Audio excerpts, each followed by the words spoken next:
Grazie Presidente, questa è un'interrogazione che ha diversi mesi e che poneva alla Giunta un tema molto delicato, e cioè della carenza di un medico di medicina generale in un quartiere della città di Padova, il quartiere 5.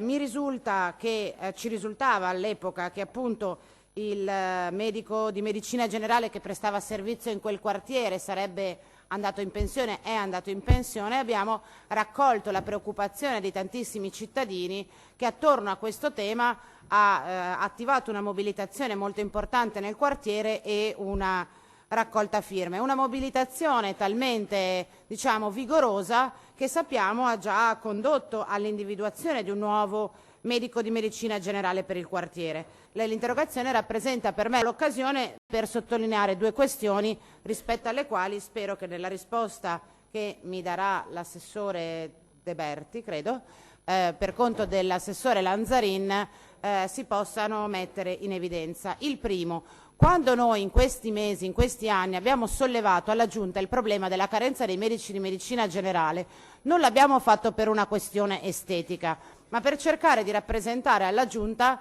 una preoccupazione che vivono tantissimi territori della nostra regione, rispetto ai quali la carenza del medico di famiglia rappresenta un disservizio davvero molto serio, in particolar modo in quei territori dove la popolazione anziana è sostanzialmente maggioritaria. La seconda questione è più di sistema. Noi non possiamo continuamente puntualizzare i contesti di criticità.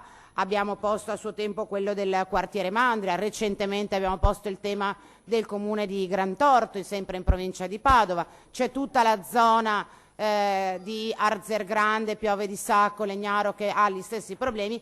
Serve, e chiudo Presidente, una programmazione più puntuale della Regione per evitare che veniamo a porre la situazione, il problema quando la questione è già emersa, ma che anticipi la difficoltà. Grazie. Grazie a lei. Risponde appunto al posto dell'assessore Lanzarin la vicepresidente De Berti. Prego. Grazie Presidente.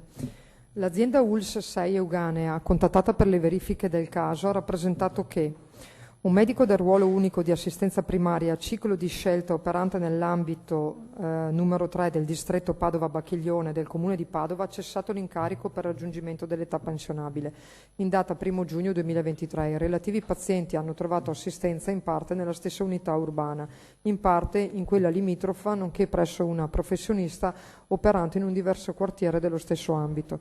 La situazione è stata poi risolta tramite assegnazione dell'incarico vacante ad un nuovo medico che ha preso servizio dal 28 agosto 2023 nel medesimo ambulatorio del medico cessato. In relazione alla chiusura del centro prelievi presso l'Opera Immacolata Concezione, è stata proposta alla predetta fondazione la stipula di una nuova convenzione ed ora, dopo il riscontro positivo di recente pervenuto, la stessa è in fase di predisposizione al fine di poter riaprire, appena possibile, il citato punto prelievi, chiuso per ragioni di sicurezza degli ospiti durante la pandemia da Covid-19, in quanto posto all'interno della residenza sanitaria assistenziale.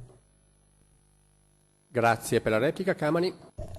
Grazie all'assessore De Berti. Come anticipato nell'illustrazione dell'interrogazione, avevamo avuto notizia della sostituzione del medico di medicina generale andato in pensione. Apprendiamo invece della possibilità di riaprire il centro prelievi, che non avevamo e che ci sembra una buona notizia.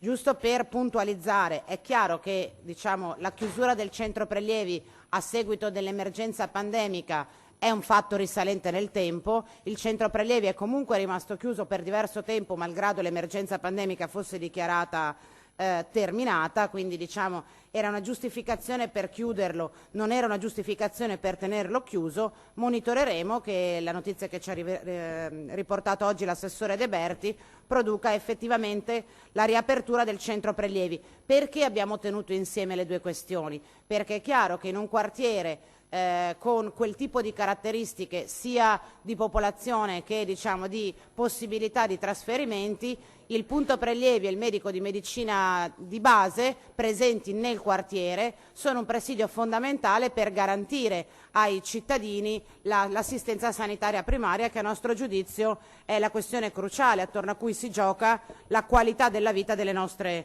comunità. Quindi questi due servizi uno già riattivato e uno che apprendiamo oggi verrà riattivato a breve, sono due buone notizie rispetto alle quali continueremo a vigilare. Grazie Presidente.